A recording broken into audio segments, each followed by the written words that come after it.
Okay, stop for a second. Imagine you've never tasted candy, never had chocolate, never poured syrup over pancakes, never even seen a cookie. Now imagine that one afternoon, while walking through a forest, you notice a broken tree. Bees are everywhere. Inside the crack, something golden is dripping. You stick a finger into it. It's unbelievably sweet. Not slightly sweet. Not, that's nice. Your brain practically explodes. For the first time in your life, you're tasting concentrated sugar. Here's the question. When did that happen? When did humans first discover sweetness? Who was the first person brave, or maybe desperate enough to steal honey from thousands of angry bees? And before candy, before fruit juice, before sugarcane, what did sweetness even mean? Because here's something almost impossible to believe. For nearly all of human history, sugar wasn't something you could buy. It wasn't even something you could farm.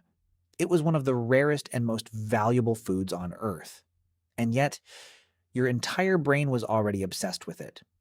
Why? Let's go. First, we need to clear up one huge misunderstanding. Humans did not invent sugar. Sugar is ancient, far older than humans. Plants have been producing simple sugars for hundreds of millions of years.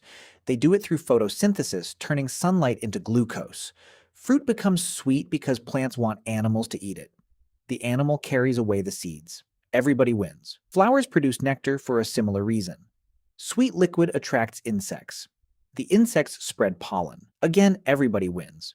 So sweetness existed long before humans. The real question isn't when sugar appeared. It's when humans learned to chase it. And that story begins long before Homo sapiens. Even chimpanzees today spend enormous amounts of time searching for ripe fruit. When they find honey, they become surprisingly determined. Researchers have watched wild chimpanzees strip branches into tools, poke them into bee nests, and patiently pull out honeycomb despite repeated stings. Think about what that means. The desire for sweetness is older than civilization, older than agriculture, possibly older than the human species itself. Our ancestors inherited that craving from millions of years of primate evolution. Why? Because in nature, sweet almost always meant safe. Bitter could mean poison. Sweet usually meant energy, and energy meant survival. Your tongue wasn't designed to entertain you. It was designed to keep you alive. Now imagine life 200,000 years ago. There are no grocery stores, no refrigerators, no soft drinks, no birthday cakes. Most days, sweetness comes from only two places: fruit and honey. Fruit sounds ordinary today because modern fruit has been transformed beyond recognition. Wild fruit was tiny, often sour, sometimes barely sweeter than vegetables. A modern banana contains dramatically more sugar than its wild ancestor. Wild apples were smaller. Wild peaches were tougher. Wild watermelons looked almost nothing like the giant red fruits sitting in supermarkets today. Humans didn't simply discover sweet fruit. Over thousands of years, we bred it into existence. Again, technology beat biology. But honey was different. Honey was nature's concentrated sugar, around 80% sugar, dense, portable, long-lasting, unlike fruit. It didn't spoil quickly. It was basically prehistoric candy, except getting it required something close to insanity. Imagine climbing 20 feet into a tree using nothing but your hands. Thousands of bees surround your face. You have no protective suit, no smoker, no gloves. One mistake, and you fall.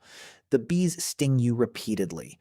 And somehow, people still did it, because the reward was worth the pain. Anthropologists studying modern hunter-gatherers have repeatedly found that honey is one of the most desired foods they collect. Among the Hadza of Tanzania, men sometimes spend hours searching specifically for wild bee nests. When they find one, the entire day's priorities change. Children get excited. Adults gather. Everybody eats. Honey isn't just food. It's an event. And there's a good reason. 1 tablespoon of honey delivers calories almost instantly. After days of difficult hunting or walking, that's an extraordinary advantage. Your brain recognizes it immediately. Here's where the story gets even more interesting. Ancient humans weren't the only ones hunting honey. They had competition, serious competition. Bears, honey badgers, birds, even elephants have been known to raid beehives. But humans developed something nobody else had: Cooperation. In parts of Africa, there's an incredible relationship between humans and a small bird called the greater honeyguide. The bird knows where wild bee nests are. Humans know how to break them open. The bird calls. People follow it through the forest. Together they reach the hive. Humans take most of the honey. The bird eats the leftover wax and larvae. It's one of the only known examples of a truly wild animal deliberately leading humans to food. Think about how long that partnership may have existed. Possibly thousands of years. Maybe longer. Nature literally evolved a bird that benefits from helping humans steal honey. Now here's something that seems backwards.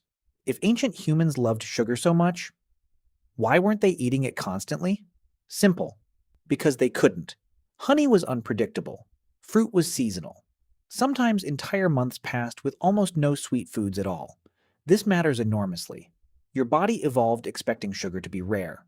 When sweetness appeared, the correct evolutionary response was simple. Eat as much as possible.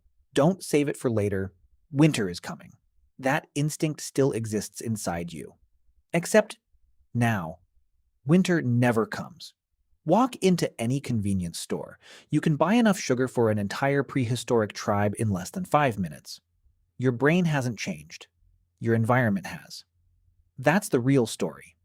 People often say, humans are addicted to sugar. That's only partly true. We're adapted to scarcity. Modern abundance creates the illusion of addiction, because the reward system was never designed for unlimited access. Scientists can actually see this happening inside the brain. Sweet foods activate dopamine pathways associated with motivation and reward. Not because sugar is evil, because throughout evolution, following sweetness usually led to survival. If your ancestors didn't love sugar, they probably left fewer descendants. The people who eagerly searched for ripe fruit and honey survived famines more often. Eventually, their preferences became your preferences. Evolution quietly programmed your taste buds. Now let's jump forward about 10,000 years. Agriculture begins. People settle down. For the first time, humans can deliberately grow sweet plants, dates, figs, grapes. Still, pure sugar remains astonishingly rare. Then comes sugarcane. Originally domesticated in New Guinea thousands of years ago, people first chewed the stalks directly. They weren't extracting white crystals. They were simply sucking out the naturally sweet juice. It would take thousands more years before civilizations in India learned how to boil sugarcane juice into crystals. That changed everything. For the first time, sweetness became portable, tradable, storable. Sugar stopped being a fruit. It became a commodity. In ancient Rome, sugar was practically unknown. Honey remained the dominant sweetener. During the Middle Ages in Europe, sugar was so expensive it was treated almost like medicine. Wealthy families displayed it as a status symbol. Some even sculpted elaborate decorations from hardened sugar to impress guests. Imagine serving dessert that's worth more than your furniture. Today, sugar packets disappear into coffee without a second thought. The difference isn't biology, it's economics. Then came the Industrial Revolution. Everything accelerated. Factories refined sugar cheaply. Global trade expanded. Prices collapsed. Suddenly, ordinary people could eat more sugar in a single week than ancient kings consumed in years. And the human brain, still running software written hundreds of thousands of years earlier, never received the update. Here's one final twist. People often imagine ancient diets as perfectly healthy. That's too simple. When hunter-gatherers found honey, they absolutely binged. Researchers have watched Hadza hunters consume astonishing quantities in a single sitting. Children eat until they're sticky. Adults scrape every drop from the comb. Nobody says, maybe I should watch my sugar intake. Because in their world, the next opportunity might not come for months. Their behavior makes perfect sense. Ours made perfect sense too, until the environment changed. So, when did ancient humans first start eating sugar? Probably millions of years ago if you count ripe fruit inherited from our primate ancestors. Certainly hundreds of thousands of years ago if you mean wild honey hunted by early Homo sapiens. But that's actually the wrong question. The more interesting question is this. When did sugar stop being rare? Because that's when everything changed. For almost all of human evolution, sweetness was a precious survival signal. a tiny reward scattered unpredictably across forests, rivers, and flowering trees. Today, that same signal surrounds us every hour of every day. The ancient human who risked falling from a tree just to steal a few pounds of honey wasn't weak. He was following instincts that kept his ancestors alive. The strange part is that you're still following them too. The tree just became a supermarket.